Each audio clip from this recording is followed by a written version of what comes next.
ازيكم يا بنات، عاملين ايه؟ يا رب تكونوا كويسين. المره اللي فاتت كلمتكم عن منتجات ديرماتيك، المره دي بكلمكم عن غسول.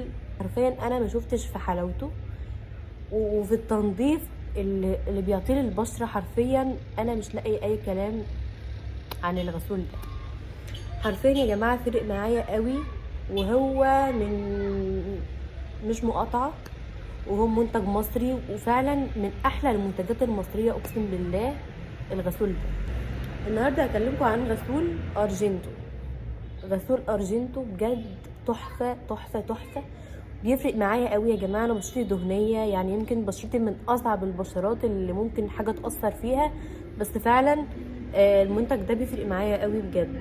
بينضف وشي قوي، حتى لما اكون حاطه ميك اب واغسل بيه لا بينضف وشي قوي. بحس ان انا بشرتي بتتنفس على ايده والله. النهارده هكلمكم عن ارجنتو. طبعا واضح قد ايه انا بستخدمه، وانا عايزه اقول لكم ان انا حتى ما بستناش ان هو يخلص من عندي. انا ما بستناش نهائي ان هو يخلص من عندي. انا بشتريه والله بفلوسي، ومش اعلان لحد او لحاجه. انا بشتريه والله من عندي، وفعلا انا بستخدمه وما بستغناش عنه خالص. بقالي يجي سنه او سنتين ما بستغناش عنه حرفيا، ومش بستنى ان هو يخلص، بل بالعكس انا بروح اشتري تاني. علبه لسه ما اتفتحتش، اشتري واحد جديد خالص. بس فعلا يا جماعه انا الارجنتو ده بيفرق معايا قوي. انا من الحاجات اللي فرقت معايا قوي الارجنتو بجد.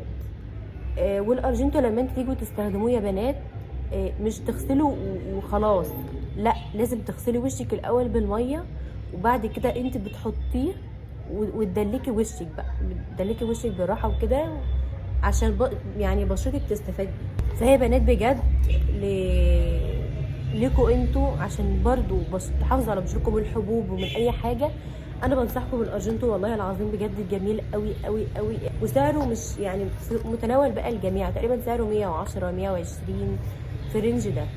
فلا هو بجد خطير، وانا بحبه بصراحه، وبدل انا بحبه يبقى هو تحفه.